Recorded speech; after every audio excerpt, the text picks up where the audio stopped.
Hey, how's it going? How was your day? What did you do? Oh, I just spent hours watching American Pickers on Hulu. Why? I don't know.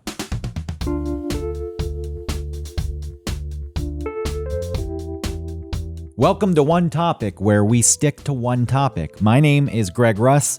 Autumn Fisher not on the show again this week. I do promise we will get around to the series of at least 3 new episodes that I mentioned last week. We just need a little bit more time. I wanted to jump on and record an update. This isn't supposed to be some cryptic update either that people post on social media. Life couldn't get any worse. I can't take it anymore. Somebody get me a gun so I can shoot at this rope, which will then trigger a mechanism that will drop a plastic bag over my head, suffocating me. And then you get nothing else from these people. And you reach out and you say, oh my God, what's going on? Please tell me everything's all right. You feed right into it. And I don't want to take away from people who are hurting and suffering, but this is an inability for these people to ask for help directly. So they get melodramatic in the hopes that you will reach out and give them attention. And I promise you that is not the intent in recording this. We just need a little more time to get to a point where emotions, feelings have calmed enough to record a few episodes that really are going to be.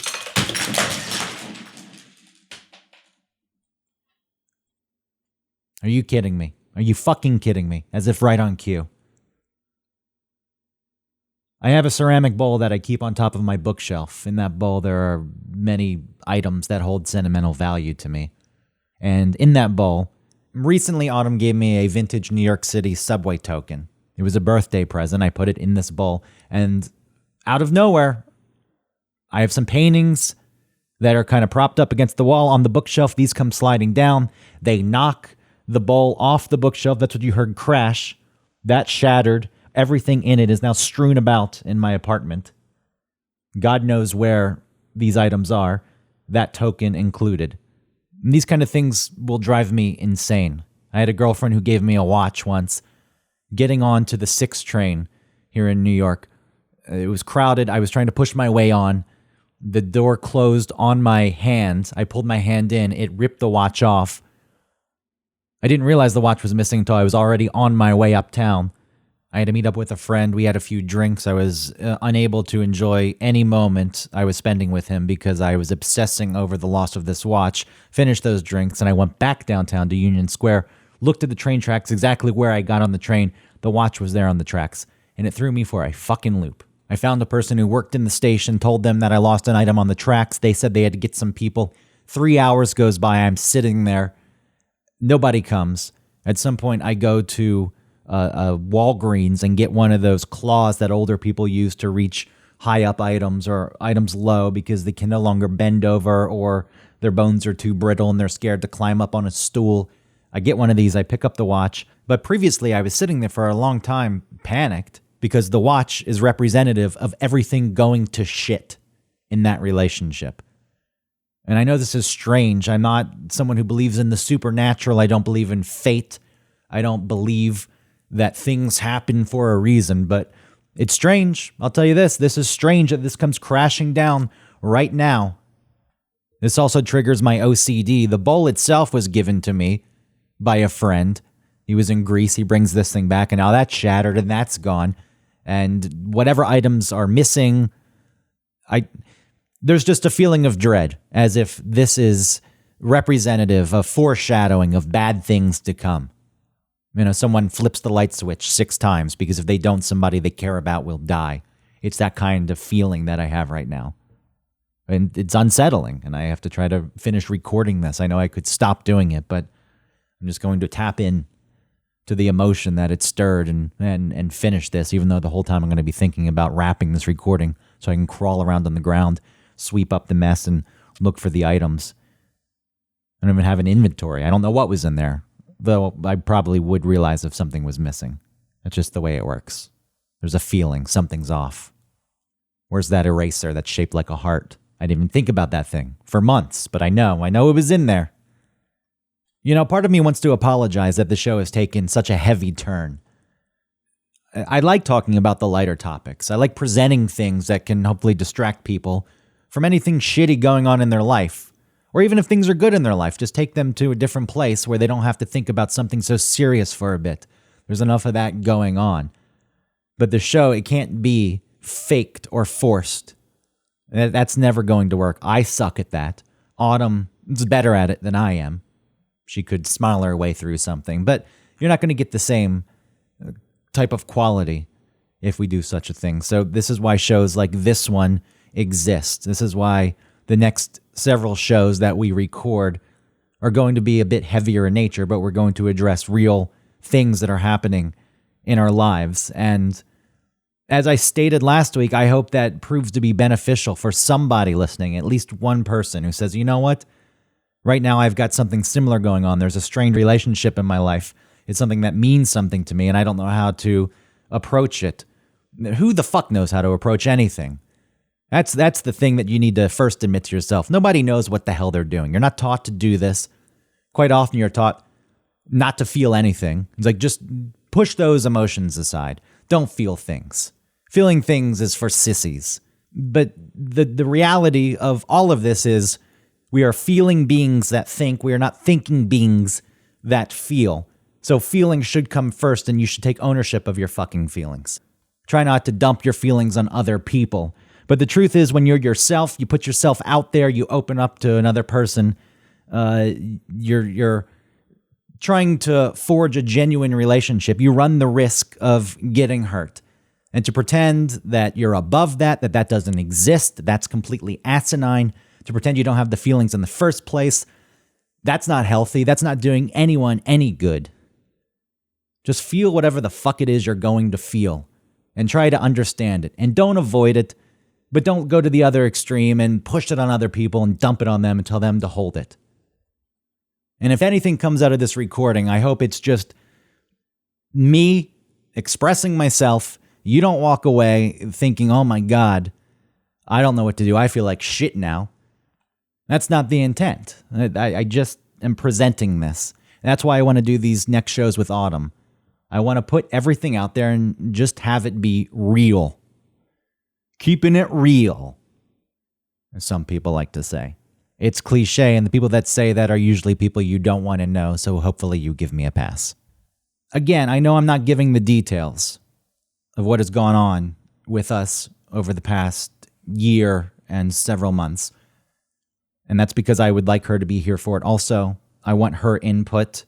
I don't want you to just get my side of any kind of story. And I say this as if I'm trying to pit us against each other, or I'm going to try to get anyone listening to the show to choose sides. That is the last thing I want to do. I just know that the only perspective I have is mine, and I try to understand the other side of things, but I'm never going to get that right completely, so I'm not withholding information to be annoying, to try to get you to tune in. Don't be that cynical, says a very cynical person. Where I stand right now, for the sake of this episode, Autumn and I did a show that was exposing. We put ourselves out there, and that was representative of our relationship. We did the same thing with each other. We've known each other for 20 years. You open yourself up because why not? If you want to get something good, it's going to require work. It's going to require a risk, and that's the only way you get to some place that is worthwhile, that's fulfilling, that is good. Sometimes things fall in your lap, like a lost puppy on the side of the street, and you say, hey, boy, and you take it, and it's got no microchip in it, so you know that you're not stealing it from an owner, and you put some due diligence in, and you put up posters, and nobody claims the puppy, and you get to keep the thing. That's nice. That still requires work, though. You have to pick up its poop, you have to feed the thing, you have to cuddle with it. So even that's not just, oh, hey, pup, great, my life's complete now. And when you do these things, what Autumn and I are experiencing now comes with the territory. And I for the longest time, I never wanted to face anything like this. I just wanted to be left alone so everything could be calm and stable in my life. And that didn't work. That led to not a very good existence. And so you say, you know what, let's try something different. And here we are. And while I don't necessarily want to be in a spot that I'm in now, having difficult feelings, ultimately I feel as though it is worth it. And all those years I spent not opening myself up and putting myself out there, I regret now. You look back and you say, wow, what could have been done if I started putting in this work a little sooner? And then you beat yourself up and you say, you stupid piece of shit. You're worthless. Why didn't you do this sooner? Why don't you fall off of a bookshelf like that ceramic dish? But that's another part that I've worked through. I don't really do that as much. I still do it, but not as much. That is how I got myself to stop smoking cigarettes, though. I stared at myself in the mirror. I berated myself. I said, you stupid son of a bitch. You think you're not going to get cancer? You think you're not going to get lung disease? You think you're above this? You're wrong. You're foolish. You're a moron. And then the next day I had my last cigarette, and that was that. Though for the most part, I don't recommend beating yourself to a pulp because it's not anything productive. It doesn't usually take you to good places, and it just reinforces bad behavior because it paralyzes you. The more you know. Hey kids, just say no to telling yourself that you're a dumb piece of shit. I'm Zach Morris. Remember when I said I don't want you to walk away from listening to this feeling bad? I promise you, when I talk about these things, maybe it sounds heavier. Okay, let me rephrase this, because I do think there is heavy stuff here, for lack of a better term, for a complete discarding of eloquence. There is heavy stuff here. But when I present it this way, for me it's just matter of fact. Not what I feel or have to work through, but the way I put this out there and I talk about it, I'm just stating it as it is. And I hope nobody takes it as anything more than that. There seems to be a misunderstanding when people present things like this, as if they're whining, which, again, this goes back to what I said earlier. That's not the way you should approach anyone who is talking about something that is bothering them or something that is weighing on them. It's very dismissive. Oh, you're just whining. Sometimes people do whine, and you think, what the hell am I supposed to do with this? Even if I wanted to help, I don't know how to do it, and I don't think it would do any good. But sometimes people just want to express things. And if you're one of these people that thinks that makes the person a lesser human being, then, I don't know. What am I going to say to you? I could tell you to fuck off, but that's combative and aggressive, and it serves zero purpose. It doesn't do anything constructive. And I'm all about building. You know I'm a builder. I'm a builder of bridges between people. I bring people together. And I say that sarcastically, but anyone who actually does know me and doesn't just base their whole perception of me from what they hear on this podcast, on the radio show, they know that I actually do care about other people and I care about interpersonal relationships. And I really, with the people in my life, just want genuine connections. Some people in your life are there and they're secondary friends and you just have to put in the minimal work and you say hello. Maybe you get a few drinks sometimes, but there are people that you care about that you would like to get closer to. And you have to do that by opening up and saying, here I am. And maybe that person says, I hate who you are. Get out of my face. That's a risk that you run, but otherwise you're putting on a show. You're trying to control your image in someone else's eyes. And it's tiring. That whole game gets exhausting. And along with this comes misunderstanding. You put yourself out there, a person understands you, you think you understand them, maybe you do, but within that, everything's not always going to match up. Sometimes things clash. You desperately want that person to say, hey, I get what you're saying, but they don't. Maybe they're digging in for whatever reason. They feel as though they're being wronged. You feel as though you're being wronged. Or you just can't understand the direction the other person's coming from. And fine. These things are okay, ultimately. As long as you don't take it, weaponize it, destroy the other person, you can be angry, you can be annoyed, you can dislike another person, and still actually care about them quite a bit. And sometimes that requires work, and sometimes it requires work that you don't know how to do. That is where I think Autumn and I are right now. I don't know where it's going to go. I can say that for the most part, throughout our relationship, since I've known her, we've tried our best. You can't always think of the other person. You try. Sometimes you act selfishly, and that takes a toll. And I'm not speaking about either one of us, or maybe I'm speaking about both of us at this point. This is, again, not supposed to be vague. It's a broad setting of the table for us when we get into things, which I hope we can do next week. At least that's the goal at this point. We'll see where it goes. Maybe there's only 3 episodes left. Maybe we decide, let's continue to do this and explore some of these things that are coming about with a newly formed relationship, with a different dynamic. I don't know. It requires the work of both of us.